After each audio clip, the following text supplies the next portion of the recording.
Self ഡിഫെൻസിൻ്റെ 11ാമത്തെ technique പരിചയപ്പെടുത്തിക്കൊണ്ടാണ് മുമ്പാകെ ഈ videos നമ്മൾ ഓപ്പണൻ്റ് വന്നിട്ട് സിംഗിളായിട്ട് കൈ കൊണ്ട് കോളറിൽ പിടിച്ചാൽ അതിനെങ്ങനെ ഡിഫെൻഡ് ചെയ്യാന്നുള്ളതാണ് നമ്മൾ ഈ വീഡിയോയിലൂടെ നോക്കും.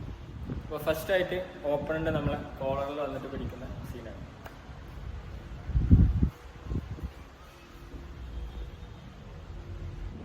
ഇപ്പം നിലവിൽ ഓപ്പണൻ്റിൻ്റെ ഒരു കൈ ഇതിൻ്റെ കോളറിൽ പിന്നെ അവനെ സംബന്ധിച്ച് അവൾക്ക് ഇനി അറ്റാക്ക് ചെയ്യാൻ ഒറ്റ കൈ മാത്രമേ ഉള്ളൂ, ഓപ്പോസിറ്റ് കൈ.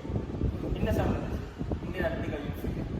ഓപ്പണറിൻ്റെ ഒരു കൈ ഇതിൻ്റെ മേലത്തെ എൻഗേജ്ഡ് ആയതുകൊണ്ട് ഇതിൻ്റെ 2 കൈ ഫ്രീ ആയതുകൊണ്ട് ഓപ്പണറിനേക്കാൾ എനിക്ക് ഒരു കൈ അഡ്വാൻറ്റേജ് കൂടുതലാണ്. അപ്പോൾ ഫസ്റ്റായിട്ട് നമ്മൾ ചെയ്യാൻ പോകുന്ന പരിപാടി എന്താ വെച്ചാൽ ഈ പിടിച്ച കൈ ഇവിടെ തന്നെ നമ്മൾ പിടിച്ചു വയ്ക്കാം.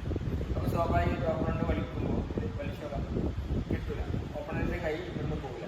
അപ്പോൾ ഇത് നമ്മൾ വലിക്കാതെ ഇത് പിടിക്കാതെ തന്നെ നമ്മൾ ഇപ്പോൾ എന്തെങ്കിലും ഓപ്പണറിൻ്റെ കൈ ലോക്ക് കിട്ടുന്നുണ്ടെങ്കിൽ വലിച്ചോളാം ഓപ്പണറിൻ്റെ ഈസി ആയിട്ട് ഇവിടുന്ന് പോകാൻ പറ്റും. ഇനി ഓപ്പണറിൻ്റെ കൈ ഫസ്റ്റ് നമ്മൾ ലോക്ക് ചെയ്യും. ഓപ്പണറിൻ്റെ ഇതൊരു കോണാണ്, ഇവിടെ വേറെ കോണാണ്. അപ്പോൾ നമ്മൾ ഇവിടെ ഇട്ടാലും മടക്കം വരില്ല, ഇവിടെ ഇട്ടാലും ഇവിടെ മടക്കം വരില്ല. പക്ഷെ ഇത് അങ്ങനെയല്ല, ഇത് ജോയിൻ്റ്. ഇത് നമ്മൾ താത്തിനനുസരിച്ചിട്ട് നമ്മൾ എത്ര സ്ട്രെങ്ത്തുള്ള ആളാണ് ജോയിൻ്റ് സ്വാഭാവികമായിട്ടും മടക്കും. നമ്മളെ കൈയിൻ്റെ വെയിറ്റ് കൊണ്ടിട്ടുള്ളത് ജോയിൻറ്റിലാണ്. അപ്പോൾ സ്വാഭാവികമായിട്ട് ഓപ്പണൻ്റ് എന്തായി, ഓപ്പണൻ്റ് കൈ ഇതാക്കുമ്പോൾ ഓപ്പണൻ്റിൻ്റെ നേരെ നമ്മളെ ബോഡിക്ക് കൊണ്ടുവരാം. ബോഡിക്ക് കൊടുന്നാൽ ഇത് മാക്സിമം ഡിസ്റ്റൻസ് അടുത്തായാൽ പിന്നെ നമുക്ക് ഈ ഓപ്പോസിറ്റ് കൈ റിലീസ് ചെയ്താലും കുഴപ്പമില്ല, ഓപ്പണൻ്റ് കയ്യിൽ നിന്ന് പോകില്ല.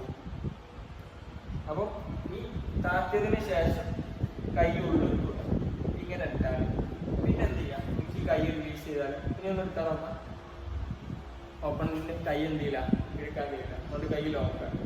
പ്ലസ് നമ്മളിത് പിടിച്ചുകൊണ്ട് ഓപ്പണറിൻ്റെ നിലത്തടിക്കുക.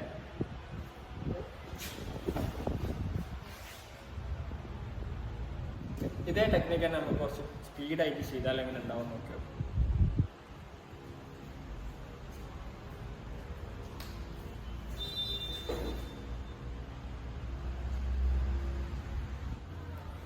അപ്പോൾ പുതിയൊരു ലോക്കും കൂടെ നമ്മൾ ഭാഗം സമർപ്പിച്ചിട്ടുണ്ട്.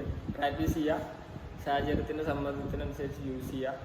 എന്തായാലും കൂടുതൽ ഇങ്ങനത്തെ എന്താ പറയുക ദുൽമുകളിലേക്ക് പോവാതെ അത്യാവശ്യം വരുമ്പോൾ മാത്രം യൂസ് ചെയ്യുക, പ്രാക്ടീസ് ചെയ്യുക. എന്തായാലും ഉപകാരപ്പെടുത്തുക. അടുത്ത വീഡിയോ ആയിട്ട് വീണ്ടും കാണാം. അതുപോലെ